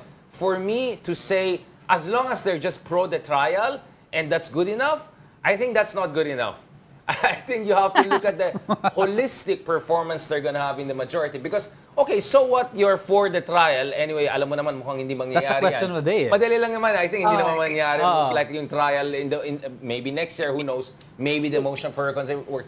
But I think that's a low bench. That's a low benchmark to say, basta pro-trial sila, okay na. No. What are they gonna say if, let's say, Mark Coleta in the Blue Ribbon Committee pushes for a certain hearing na Riza doesn't agree with, right? Yeah, or exactly. let's say Bato pushes for certain law that completely goes against principles of liberal That's why I was asking that. Then you expect Bam and Kiko go guns blazing, and you're still part of majority. I mean, I'm just saying, let's just dispense with Mickey Mouse theories, right? This is politics. Richard, Politics can be brutal. Richard, I want to ask also kasi 'di ba nakita nga natin yung SC ruling in favor sa partido ng mga Duterte, and we're also thinking na dapat ba na sundin ito ng Senate or ituloy nila yung kanilang impeachment trial like what Senator Joel Villanueva has just said na maaari nilang ituloy itong trial even ng Senator Tito impeachment Soto. contrary doon sa naging Yeah. desisyon ng SC. A lot of them toyed with that idea. Well, I think, first of all, every branch wants to assert their prerogative. So prerogative ng House of Representatives is yung articles of impeachment transmitting it, right? Prerogative ng Senate is a trial. Prerogative of the Supreme Court is final arbiter in terms of interpretation of the Constitution. Now, if the Senate pushes ahead, they have to justify it. One way is to say, if there's a motion for reconsideration, they say, hindi pa naman final, so we will exercise our prerogative. But I more agree with people like Justice Carpio saying, why not file the motion for reconsideration? If that was struck down, then I don't think it's a good idea for Senate to force the point, because then you'll go into a constitutional crisis. Having said that, I want to also hear from President Marcos Jr. because you had clear If he talks about it. he should say something about it. I mean, he cannot be like an ostrich pretending there's nothing happening. I think, was it Claire Castro? You said Claire Castro said something like, we respect but we disagree. So what does that mean? Where does the president stand? Remember, these are all co-equal branches. So where does the president stand as the representative of the executive, right? Because some are saying this is a judicial overreach. Some are saying, no, you have to respect the Supreme Court. The Malacanang saying we respect it but we disagree. But you know, so ano ba talaga, di ba? Richard, Malacanang disagreed, but the president in nature as a individual character has agreed na wala dapat impeachment. So it's very confusing sa tao. Ano ba messaging nyo? Because the office might disagree, but the president himself as a person agrees na wala dapat impeachment. Well, you were talking about the president who always says he doesn't want to pick a fight, a president who says, I don't want to do X, Y, and Z, and yet, where is Kibaloy now? Where is Digong now, right? So there are also some people saying that you shouldn't take, you should take BBM's words with a grain of salt, that he will project a kind of a collegial, conciliatory position, but it's the actions of the executive branch that really matter. So we also don't know what are the machinations behind the scenes. Let's not forget, it's not like the Senate Richard, President and the Malacanang don't have any dynamic at all. ng presidente, pero sa likod iba ang ginagawa. And remember, the Speaker of the House is a cousin of the President too. Sandro Marcos was one of the first person to sign the impeachment. I think we should not pretend that there's some interlocking networks of influence. So you would agree that Marcos Jr.'s playbook is that of his father, because his father was also the great negotiator. But the function of the executive during his time was different. Well, depends which, are you talking about pre-martial law or post-martial law, Marcos? Obviously, you cannot compare the martial law, Marcos, because there was no democracy to begin with. No, I think for President Marcos, his first challenge is yung immediate thing. Explain to us why the flood control projects are not working. Question of the day. Explain to us why the 1 percentage point daw, kasi 5% naman yung 1%, yung 20%, whatever. why yun lang? Pwede mo naman i-zoom lang kay Trump yan, di ba? You could have just sent him a big, beautiful letter and say, you're the greatest president and he'll give you 1%.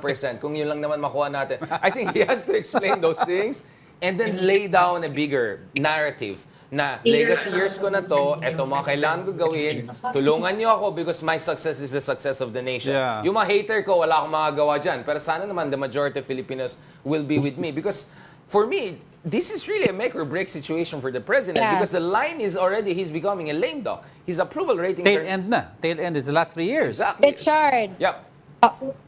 Yeah, I want to ask nga kasi nga we're in the middle of his term now. Ang tanong dito, may naipakita na ba along the way na legasiya si Pangulong Bongbong Marcos o wala pa rin? His narrative could, actually, plausibly could be this. Ang dami kong gustong gawin, kaso inaaway ako eh. Tingnan mo naman, sinasabi na papatayin ako, papatayin niya asawa ko, di ba? Ginugulo yung bansa eh. You had Claire Castro, at least on my platform, saying, yeah, medyo nagdi-destabilize na yung kabila. Let me add to that. Legacy, could his legacy be he's the one who put PRRD in The Hague and he put Pastor Apollo Kibuloy in jail? Yun nga, except, if your name is Ferdinand Marcos, I don't know, fighting for human rights and rule of law is... Conflicting. Medyo, I won't say it's on-brand. But, it could also be, if later on he says, we'll rejoin the ICC because I believe in rule of law, right? Then maybe he's gonna go for a big If he does rebrand. that, could he redeem his brand? Hindi lang redeem, totally rebranding na yan. Just by the totally move of rebranding, accepting the ICC back? Yeah, remember, he already did the first rebranding when he fought for West Philippine Sea and all of that. Everyone is expecting him to be soft on China, Duterte-esque on West. He didn't. And kaya nga love siya ng mga Western capitals. I've been to Europe 3 times in the past 3 months. All the capitals love him. But that's just on the West Philippine Sea issue. What about on human rights issues? What about rule of law issues? So if he signals something big and positive on that front, who knows? Even some of the pinks and progressive might say, yeah, maybe BBM is not our number one choice, but we want him to succeed in the next 2-3 years because at least this is the best we can get from the current circumstances. If he gets the ICC back, do you think the ICC will now in the future, there's also that, you can entertain that idea naman that they might go after the past human rights abuses. Sure. Will they drop it now if he becomes friendly towards them? Well, last time I checked, the jurisdiction is from the time we signed the Rome Statute and onward. So this is pre-2011. So we're saying he's safe. No, he's safe. Well, if you're talking about the Marcos Senior legacy and all of that, they're basically safe. I don't think Okay, it Richard, let's talk about the upcoming 4th State of the Nation address of PBBM. Nagaganapin nga later ng 4 p.m. Last year, ang naging highlight ng kanyang speech ay yung pag-ban niya ng Pogo. Yeah. No? This year, ano kaya yung pinaka-highlight niya? Would it be about online gaming? It has to. It has to. You think he'll end with that? Pièce de résistance niya? I think he'll try to split the difference. Maybe my suggestion would have been call for suspension. Pag-aralan natin. So not ban or regulate? Kasi I'm sure there are people, malaki kasing revenues for government eh. Yeah. Diba? And we have a fiscal crunch. That's right. Kaya nga may 20% pa dinagdag dun sa interest ng long term ganun, na si Ronald Llamas kung anong nilabas nito. But anyway, my point is, he can split the difference to play it safe, no? But still do so. To say, okay, suspend muna tayo lahat yan, pag-aralan natin, mukhang mataas yung social cost. Or he could go all the way and just say total ban because we have seen enough. Kasi grabe yung mga kwento na But he has to end this SONA as resounding as he ended the last SONA. Mas lalo nung ngayon, Richard, kasi very critical this SONA. It's because this is the midterm SONA na tinatawag nila. This is the tail end. This is the legacy building. Yeah. What will be this pièce de résistance? He needs that same amount of gusto from the other lawmakers. Yeah, absolutely. He has to rally the troops. So it's a rally cry. It's not something like, I will do this, I will do that. Yeah, he's gonna do the grocery list, but I don't think that will inspire people. Wala nang... Magaling naman siya mag-ganun eh. Yung, he's a good speaker. I mean, in terms of, not spontaneous, but in terms of big speeches. But I think there are parts na dapat mag-Tagalog na lang siya. Kausapin niya yung taong bayan, medyo mas personal. Yun kasi mahirap eh. President Rodrigo Duterte may not be my favorite in terms of rhetorical style. But he connected. But he was really good in connecting, right? He connected. Yung spontaneity niya, yung talking straight to the people. Pinoy was the first president who spoke diretsong Filipino. Yeah. So when you come after those two presidents, who by the way had very high approval rating at this stage, both were 60-70% or even more. I think he's lower now. It's BBM. BBM is way lower than those two. Maybe you want to get some tricks from their playbook, diba? Which is mag-switch ka sa Tagalog, kausapin mo yung taong bayan, ilabas mo na hindi lang ito scripted na binabasa ko ng shopping list, mahal ko kayo, naiwala ako sa ating demokrasya, please give me more chance. Maraming nangyaring drama, but if we can focus just on the work that we have ahead of us in the next 3 years, we will leave the country in a better place in 2 to 3 years from now. Dapat ganun yung narrative building. So that's what I'm saying. It cannot just be perspiration. There has to be inspiration. That's what I wanted to ask you. You said there has to be inspiration, but do you think he can get that inspiration? Richard, let's face it, maingay itong presidency na to. There's a lot of political noise. I don't think it will end. It's going to continue from the Dutertes, from the other side. Yeah. Can he build his legacy despite of all the noise?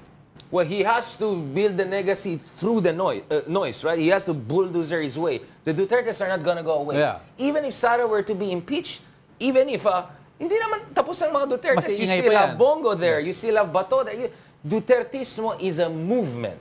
20 to 40% of the population are amenable to the whole idea of a Duterte-style Do you president. liken it to the MAGA of the US? Yeah, exactly. By the way, I'm not drawing moral equivalent.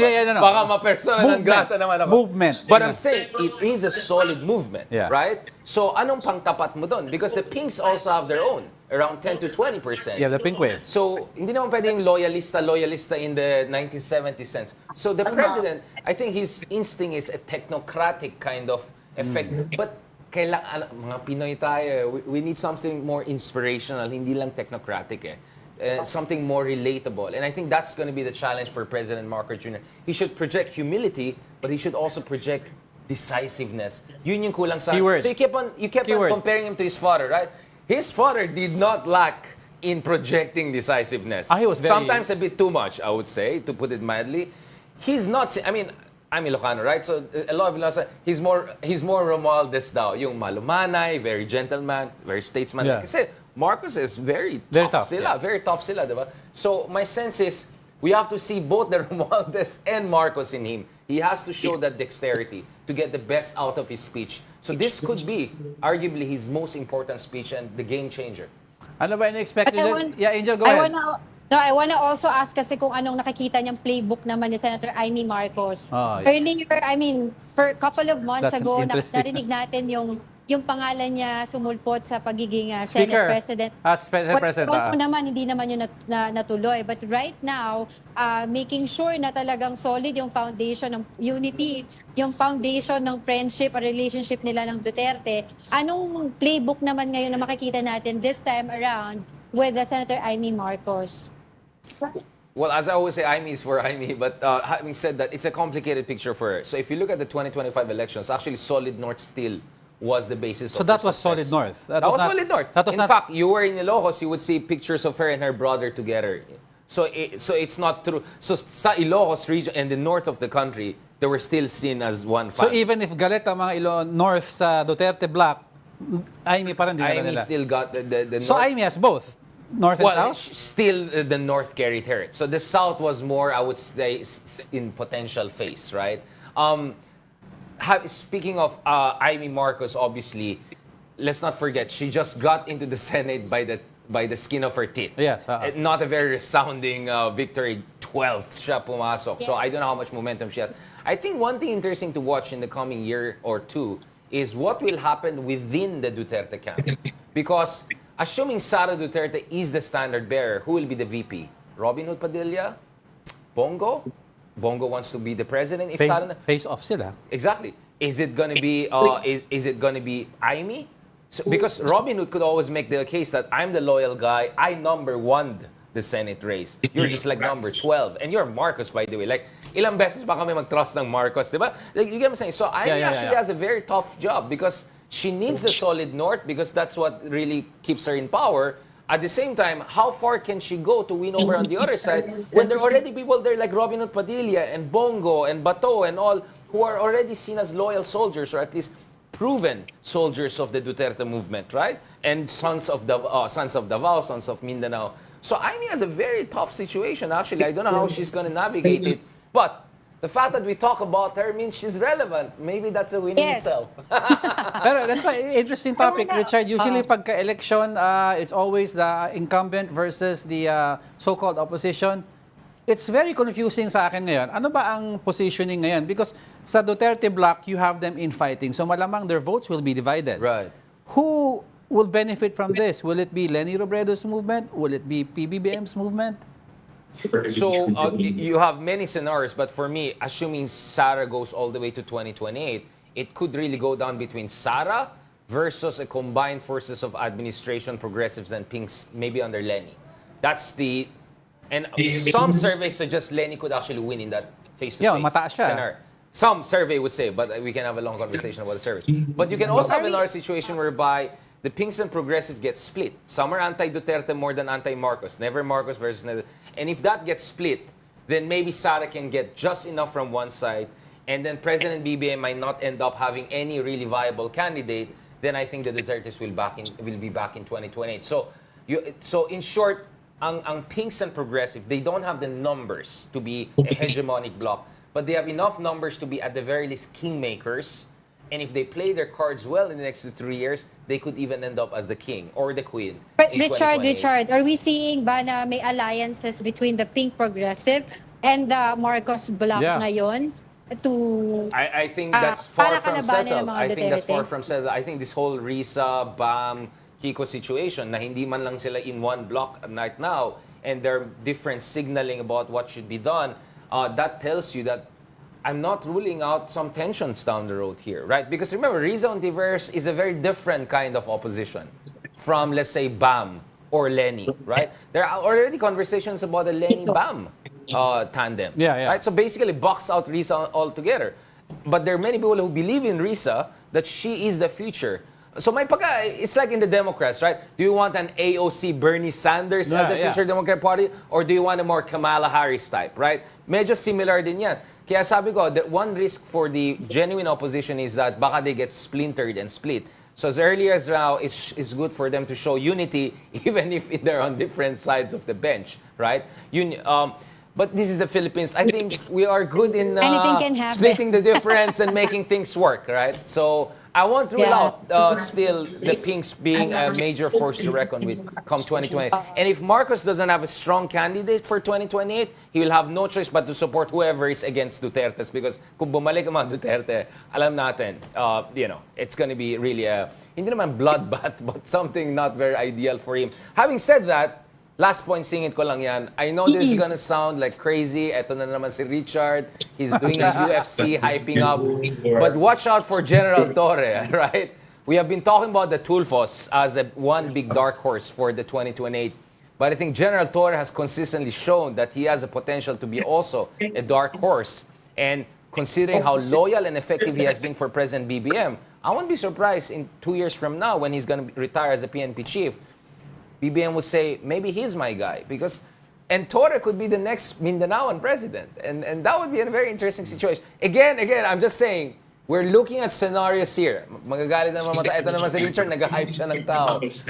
But I'm just saying, the situation is far more fluid than people saying, Sara na naman yan, tapos na yan. Pag hindi mo ma-impeach si Sara, panalo na siya. I think that's a very simplistic, deterministic way of reading Philippine politics, which is far more exciting and fluid. And you never know kasi what could happen in the future. Ang daming pwedeng mag-emerge And in the next 3 years, right? Yeah, interesting point, Richard, kasi may movement nga talaga ngayon si General Torre. But thank you for your time and insights, because I heard you're on your way to Batasang. Yeah, I'll join the rest of the team there shortly. Richard. Thank you for your time, for your insights, geopolitical analyst Richard Haydayan, for joining us here on the program. Salamat. Thank you very much. You can just say vlogger na lang. See you guys. All right, let's go now to the House of Representatives to see what is happening right now on the God voting. bless po. Gutierrez, Romualdez. Hernandez, Charisse Ann, Thank you, Mr. Presiding Officer. This representation votes in favor of Representative Romualdez to be the Speaker of the 20th Congress. Thank you. Hernandez Dennis, From 4th District of Rizal, I vote for Speaker Martin Romualdez. Hernandez Ferdinand,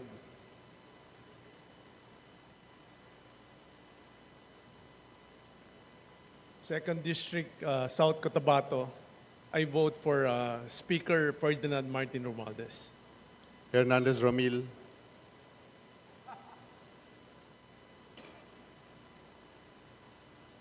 From the 2nd District of Laguna, I vote Speaker Martin Romualdez. Thank you. Hofer Asim.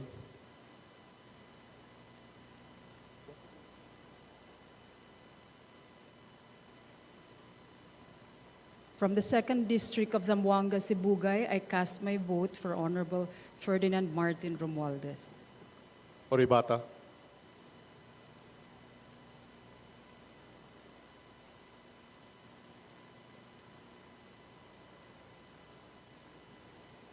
From the 1st District of Camarines Sur, I vote for Ferdinand Martin G. Romualdez as the Speaker of the House. Salamat po.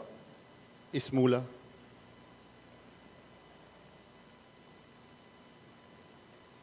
Assalamualaikum warahmatullahi ta'ala wal barakatuhu. Akbayan Party List Representative votes to abstain. Thank you. EY. From the 1st District of Negros Oriental, my vote goes to Speaker Martin Romualdez. Javier. Maupay nga aga haaton nga tanan, the 2nd District of Leyte votes honorable.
Daphne.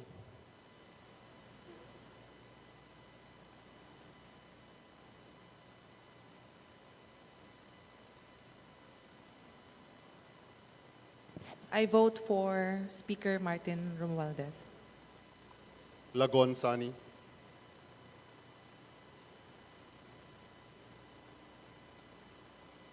On behalf of Ako Bisaya Party List, I vote for the Honorable Martin G. Romualdez as the Speaker of the House of Representatives for the 28th Congress. Thank you. Lara.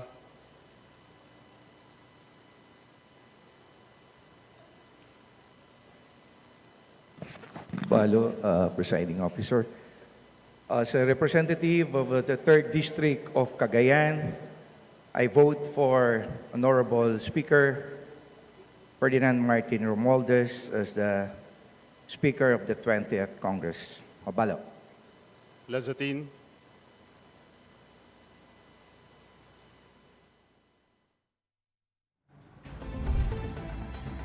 Welcome back. You're still watching News and Views here on One News with our current coverage of the 4th State of the Nation address of President Bongbong Marcos. Now, Senator Francis Cheese Escudero takes his oath as re-elected Senate President. Escudero took his oath earlier today before Senator Pia Cayetano. He was accompanied by his wife, Heart Evangelista, and his 2 children, Chessy and Kino. SP Escudero won against another candidate for speakership for the Senate presidency, Senator Tito Soto. Let's now head on over to the Batasang Pambansa, where the President will deliver his 4th SONA. For the latest, let's bring in mobile journalist Amy Atienza. Amy, kamusta na ang preparation dyan sa area? Well, Diego, tuloy-tuloy nga nagiging preparations dito sa Batasang Pambansa Complex, no? Dito sa area na to, actually ito yung labas ng plenary session, makikita rin naman natin na uncontested yung naging nomination for House Speakership ni former House Speaker at rin re-elected late 1st District Representative Ferdinand Martin G. Romualdez. At hanggang ngayon, tuloy-tuloy pa rin yung nagiging botohan para nga makita natin kung papasok ba or para lang ma-prove yung nomination ni House Speaker ni Martin Romualdez. And so far dito, syempre abangan natin na matapos yan. Inaasahan nila na around 12 noon matatapos yung magiging botohan dito for House Speakership and also kung kakayanin yung sa majority leadership and minority leadership. And also, bukod pa dyan, syempre, abangan din natin yung magiging State of the Nation address nga ni Pangulong Bongbong Marcos na mangyayari yan mamayang hapon. And dito sa area na to, syempre, medyo kalmado pa naman yung sitwasyon pero marami na rin talaga nag-aabang. Makikita rin natin sa labas na may namumuong mga rallies pero dito sa House of Representatives ay okay pa naman sitwasyon. Very strict ang security dito and also syempre para dun sa mga pupunta. Siyempre, hindi pwede nang wala ka ng mismong ID for the State of the Nation address. Diego? Amy, comparatively, no, sa experience mo dyan, would you say na mas subdued o mas simple ang naging preparation? Kasi dati meron tayong food staging area, may red carpet, ang daming reporters, not only regular reporters, but yung mga entertainment reporters. Yes, actually, kung makikita rin naman natin, is i-compare natin sa nangyari last year, siyempre, nawala talaga yung red carpet. So that's one part na talagang very significant na hindi, wala na ngayon. And also, nasabi din naman ng House na this is also a way para nga mag-sympathize sa nangyari nga habagat at pati na rin typhoon noong nakaraang linggo. So yun yung mga bagay na nangyayari dito. And also, Diego, no, kung mapapansin din natin, mas konti na yung naging India. Well, marami pa rin naman. Pero kung tulad ng nasabi mo, may mga entertainment media persons dito. Ngayon, more on the people na nagko-cover lang talaga for the House, for the Senate, and also for the Palace. And bukod pa dyan, actually, ang inaalaw lang din nila inside the plenary session are yung mga media personnel nung mismong congressmen and also limited lang. So yun nga, nililimit nila kasi inside the plenary session, bawal na may makikitang nakatayo bukod dun sa, syempre, yung mga cameraman. So yung mga taong inside the plenary session, limited yung movement nila pwede gawin dahil nga bawal maglabas-pasok and also bawal tumayo ng matagal dun sa loob ng plenary hall. Amy, may nakita ka na bang mga personalities na dumating dyan? And what time do you expect most of the guests to arrive? Sino, Diego, dito ay yung mga, siyempre, member ng House of Representatives. Kanina nakapanayam din ng 1PH si Attorney Shell Jokno and siyempre nasabi niya nga din yung wish list niya para sa malapit na SONA. Andito din yung kasama niya, syempre sa Akbayan Party List, si Percy Sendanya. And also, nakita na rin natin, syempre, si House Speaker Ferdinand Possible, 20th Congress House Speaker Ferdinand Martin Romualdez. So sila pa lang so far, pero kung pagdating naman sa mga notable na personalities, abangan pa natin sila. And most likely nga, pag na-clear out na, natapos na yung first session ng 20th Congress dito, saka pa lang sila magsisidatingan dahil na ina-expect natin na mamayang hapon pa magsisimula yung State of the Nation address ni Pangulong Bongbong Marcos. Alright, Amy, just keep us updated kung ano yung mga kaganapan mangyayari dyan. For the meantime, thank you, mobile journalist Amy Atienza, reporting live from Batasang, Pambansa. Now, members of progressive groups have started to gather around for their SONA protest. Let's get the latest on the ground from mobile journalist Evan Tarinque now in Quezon City. Evan, kamusta na dyan? Where are you right now specifically and what is happening? Yes, Diego. Currently, nandito tayo sa Quezon Memorial Circle, no, kung saan kakatapos lang actually nung pagkilos protesta ng ilang mga progressive groups dito kanina. Maaga pa lang, actually, nandito na sila. Bandang around 7 a.m., nandito na sila, nagsimula na yung kanilang program. No, syempre kasama din iba't ibang grupo. No, kanina may andun yung grupong Alyansa Makabayan, Gitnang Luzon, sa harapan ng Department of Agrarian Reform. Bit nila yung kanilang mga placard at sinisigaw yung kanilang hingi ng tulong, lalo na daw sa mga magsasakang naapektuhan ng matinding pag-uulan at baha, no, dahil yun nga, sunod-sunod daw yung pagtaas ng tubig sa kanila. Kaya naman yung mga kanilang palay nagkanda, sira-sira. Hindi lang daw kasi, pero dagdag nila, hindi lang tubig yung tumaas, no, dahil tumaas din kasi yung kanilang yung bumaba rin actually yung kanilang kalaban dahil dito daw sa rice tariff law kung saan sinasabi nila na dumami yung kanilang kalaban nag-import ng mga bigas na dapat sa kanila na lamang kukunin, no. Actually kanina nagsunod din sila ng FEG dito sa harap ng DAR kung saan yon inapula kaagad ito ng kawani ng BFP ngayong umaga, Diego. Evan, kasi nakikita ko yung background mo, ang mga videos na pinadala mo, no? Parang comparatively sa last year, parang mas kalmado ngayon. Ano oras ba ang expected peak ng pagdagsa ng mga relista dyan? Yes, Diego. Ang main program nila, according sa nakuha nating detalye, is around 1 p.m. pa. No? So maya-maya pa pagkatapos after lunch. Kasi kanina, actually, ganito na itsura niya ngayon eh. Ito, makikita natin. Pakita lang natin. Medyo maluwag na to. So wala pang traffic, Evan? Kanina nagkaroon ng traffic, Diego. No? Nung nandito, nagkikilos protesta sila dito sa harap pa ng DAR. Ito makikita talaga as in mabigat yung daloy ng traffic. Is that Commonwealth? Towards Fairview ba itong Commonwealth nakikita ko? Ito ay towards North Visayas Avenue. Oh, okay, ito okay. papuntang Visayas Avenue. Okay.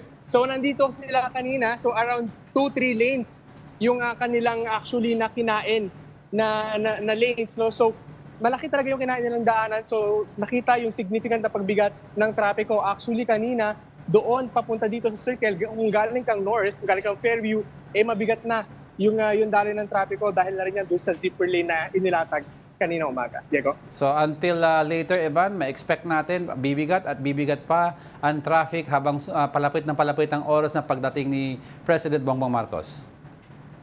Tama ka dyan, Diego. No? Tuloy-tuloy or actually mas expected pa nga yung magiging mabigat na ruta o yung daloy ng trapiko, lalo na bago pa magsimula. Itong SONA, no, kanina nga nakita na talaga natin yung build-up ng mga sasakyan galing Fairview papunta dito sa may Quezon City Circle. Kaya pinayuhan na rin ng mga otoridad na maghanap ng iba't ibang mga alternate routes para hindi na nga ma-effect na traffic. Plus, Diego, sarado din yung daanan sa may bandang Batasan, yung IBP Road. No? So, pwedeng iwasan na yan, Diego. Alright, stay safe, Evan. Keep us updated. We'll get back to you later. Thank you, mobile journalist Evan Tarinque, for that live report. Let's take you now to Angel. Angel.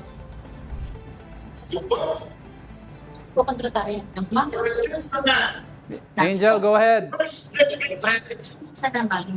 Hi, Diego. We're still here at the Batasang Pambansa complex wherein all eyes are here Tulad ng nabanggit ko kanina, dahil sa magaganap na fourth State of the Nation address si Pangulong Bongbong Marcos, mamaya mga bandang alas 4. At the moment, sa House of Representatives, meron pa rin mga pagtalakay doon na nangyayari, aside doon sa pagboto bilang House Speaker pa rin si Martin Romualdez. At may ulat din na nag-walk out itong Duterte block. No, if I'm not mistaken, ito, check ko lang Yes, ito headed dito. by So Congressman may Pulong. ulat din na nag-walk out ang Duterte block, which is si Paulo Duterte, Omar Duterte, and Harold Duterte doon dito sa nung botohan ng House Speakership. No, so right now, again, nandito pa rin tayo. Nothing much has really happened here so far at this time. Nakakita lang tayo ng ibang mga diplomats, mga nandito na dumadating, and other members of the Congress, mga employees, no. Nawawala ang signal, Angel.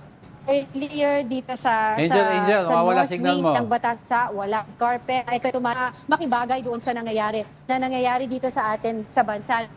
Recently kasi nakagupit ang ating bansa ng mga pag-ulan, dulot nga ng Kabagat at ni Typhoon Christine at ganoon din ni Typhoon Dante at Emong. So right now, nung last year rather, noong 2024, kung saan ang sinabi ni PBBM, Bagong Pilipinas has arrived, nag-focus ang kanyang naging talumpati noon sa, of course, sa agri, sa food security, customs enforcement, gano'n din sa West Philippine Sea issue, economy and investments, infrastructure, education, healthcare, peace, governance, and of course, yung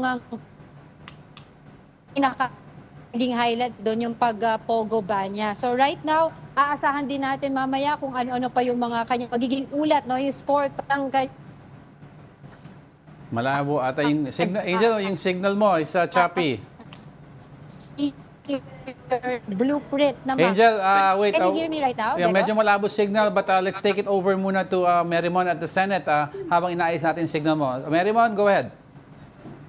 Magandang tanghali. Out of 24 senators, 19 ang bumoto para manatili sa pagiging Senate President itong si Chis Escudero ngayong 20th Congress. At kabilang sa mga bumoto dito o sa kanya ay sina Senator Joel Villanueva, Senator Bato de la Rosa, Sherwin Gatchalian. At pare-pareho sila sa kanilang mga naging motion.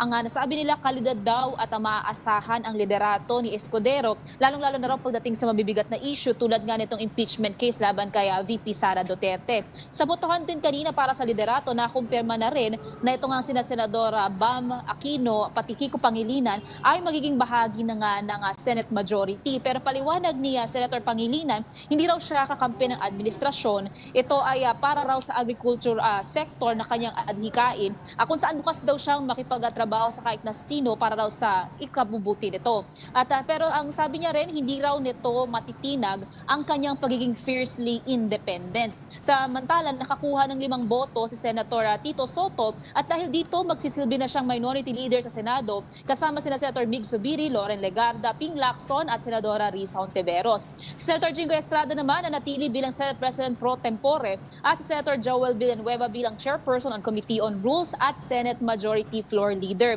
Nananatili rin si Atty. Renato Bantug bilang Senate Secretary at nabanggit nga natin kanina part ng minority si Senadora Risa Hontiveros at nagsabi na nga siya na aanib siya sa minorya, ito yung taliwas sa una niyang mga naging pahayag na siya ay magiging independent. At yan daw ay kahit na magkaiba sila ng pananaw, partikular ni Senator Tito Soto, pagdating sa ilang usapin tulad ng SOGI at saka divorce bills. Pero parehas naman daw sila ng pananaw pagdating sa budget at check and balances. So after nito nga naging pag-eleksyon nila sa liderato, nagkaroon na ng motion to suspend na ang sesyon until 4 p.m. bilang paghahanda na rin sa State of the Nation address si Pangulong Marcos. Balik sa'yo. Meron kasi what was expected kay Senator Risa Hontiveros, so mag-abstain siya usually kasi yun ang ginagawa So you're saying na parang official yun, she made her vote and she voted for Senator Tito Soto? Tama yan. Doon sa pagbibilang natin, itong 5 kasama si Senadora Risa Hontiveros. At isa pa nga doon sa kaninang nangyari rin, nung inaasahan na magte-take din ng oath si Senator Tito Soto, nag-decline siya dito kasi nung dati rin daw, compared daw doon kay Senator Kiko Pangilinan as majority leader, hindi rin daw siya nag-take ng oath. So parang by culture or by practice, nag-decline si Senator Tito Soto. Pero so far yun yung latest mula dito, buo na ang liderato ng Senado sa 20th Congress. Marimon, is the Senate still in session right now? Kasi medyo nagbi-build up na daw ang traffic, so it's expected that a lot of the senators should be in a while start going to Batasang Pambansa.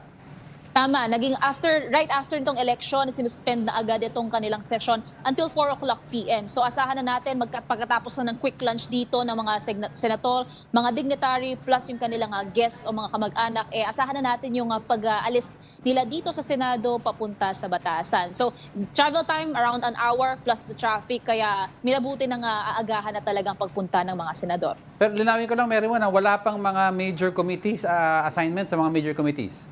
Wala pa. Ang nabuo lang talaga ngayon, bukod nga doon sa Senate Committee on Rules na si Senator Joel Villanueva nga, plus naging Senate Majority Floor Leader, so far yun pa lang yung nabuo ngayon. Yung pagdating doon sa mga komite, sino ang mga mamumuno dito, asahan natin yan sa mga susunod na araw ng sesyon ng Senado. Pero Marimon, yung supposedly, like for example, yung Blue Ribbon Committee kay Senator Marcoleta, tuloy na yung mga yon. It's just a matter of making it official. Sorry? Yung like for example, yung kay Senator Marcoleta, supposedly yung Blue Ribbon sa kanya yon. So, tuloy yon pero hindi pa lang official. Ganun ba yon? Tama yan, oo. Dahil yung nung kanina, narinig natin simula 10 o'clock a.m. is ito nga naging priority nila, yung pagbubuo ng liderato. Tapos nagkaroon na right after ng motion para nga masuspend na itong kanilang session. So, the earliest na iaasahan natin na mag-roll out na itong pag-oorganisa ng mga Senate subcommittees ay by tomorrow. Okay. Thank you for that. Keep us updated. Mobile journalist Marimon Reyes live from the Senate. Angel, go ahead. Yes, Jago, yun nga, as I was saying kanina, inaasahan natin sa magiging State of the Nation address si Pangulong Bongbong Marcos today would be yung mga key issues such as inflation, agriculture, climate change, public health care, independent foreign policy, West Philippine Sea. Yes, of course, ito yung patuloy pa rin na may impact sa buhay na. And of course, titingnan din na. Angel? Mukhang signal is getting choppy kasi expected natin may signal jamming dyan that will happen in a while. We're trying to fix our communication lines with Angel. Angel, can you hear me? Well, right now, Angel is live at the Batasang Pambansa, anticipating the beginning of the speech of President Bongbong Marcos, which will happen later on today. The guests are expected to arrive anytime soon, from the senators to the diplomats and dignitaries arriving from now onward. Well, we are at this point, we were talking about certain issues, but let's try and go to, let's talk to JF Rivera. JF? Yes, Jeff, go ahead. Mukhang mga signal natin ay nagbibigay na. Jeff?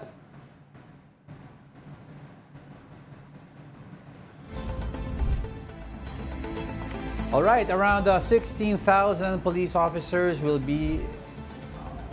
Okay. Well, we're awaiting, mukhang ang signal natin along the Commonwealth area medyo bumibigay na kasi every year at SONA, it's expected naman na they jam the signal to ensure the safety of the guests. No? So we'll still try to get in touch with Angel and JF and other people around the area. We're working on that right now to get us updates. Angel, let's go back and try with Angel kasi mukhang yung signal is bumibigay na. Angel, go ahead. Can you hear me right now? Yes, go ahead, Angel. You were saying. Yeah, as I was saying kanina, na-expect natin ngayon, of course, sa fourth State of the Nation address si Pangulong Bongbong Marcos ay yung mga key issues that really impact the lives of the Filipinos, such as, of course, yung inflation, agriculture, climate change, public health care, education as well, independent foreign policy, yung usapin tungkol sa West Philippine Sea. Ito yung mga nakikita nating issues na dapat talakayin ni Pangulong Bongbong Marcos na iyan din ang pulso ng bayan. And of course, yung kung meron bang konkretong plano ang administrasyon na ito pagdating sa flood control projects. Nakikita din natin yan na dapat niyang sabihin sa kanyang State of the Nation address. And right now, we're also saying or we're thinking na baka sabihin din yan yung usapin tungkol sa online gambling. Bagamat divided ang mga lawmakers, merong sinasabi na i-regulate ang online gambling. Meron ding ibang mga lawmakers na sinasabi total ban. We will see kung ano ang sasabihin, ang konkretong pahayag ni Pangulong Bongbong Marcos maya-maya sa kanyang State of the Nation address. So far, I'm still here in the Batasang Pambansa complex wherein medyo kumakapal na ang mga tao dito, media, mga attendees, of course, mga empleyado dito sa House of Representatives at may mga last-minute preparations pa rin na nangyayari. And right now sa House of Representatives, meron pa rin mga session na nangyayari doon sa loob. And as I've said, walang red carpet ngayon dahil nga tayo ay tumatalima sa naging sa nangyari sa ating mga kababayan na nasalanta ng bagyo, dulot nga ng habagat at ng iba't ibang mga typhoons this past couple of weeks. So kanina going here, medyo matraffic na rin from Evergotesco going to Saint Paris Church. No, nakita po natin doon na napakarami ng mga pulis ang nakadeploy doon para magbantay ng seguridad doon sa lugar na yon hanggang dito sa House of Representatives. Ang alam natin, ang impormasyon na ating nakalap ay 3 grupo ang inalaw na doon na mag-rally doon sa area na yon. 2 ay anti at 1 ay pro. Pero parang nakakuha din tayo ng impormasyon na sinasabi na mukhang hindi natutuloy yung pro na mag-rally. But nonetheless, tuloy yung ibang mga mag-rally dito and sa iba't ibang mga areas. As I've said earlier, 85 diplomatic corps ang dadating according to DFA, ang ating ahensya doon. At yun muna ang nangyayari dito sa House of Representative Diego. Yeah, para malinaw, nasa North Wing ka ba? Yes, nasa North Wing ako ngayon. North Wing and South Wing, walang red carpet dyan. Pero ang pinaka-front kung saan dadaan si Pangulong Bongbong Marcos mamaya ay meron ding red carpet doon. Alright, thank you for that. Good luck and keep us updated. And for now, that wraps up our episode of News and Views, special coverage of the fourth SONA of President Bongbong Marcos. Join us again tomorrow. I'm Angela Lagunsad Castro. I am definitely Angelo Castro III. We are One News. All sides, all the time.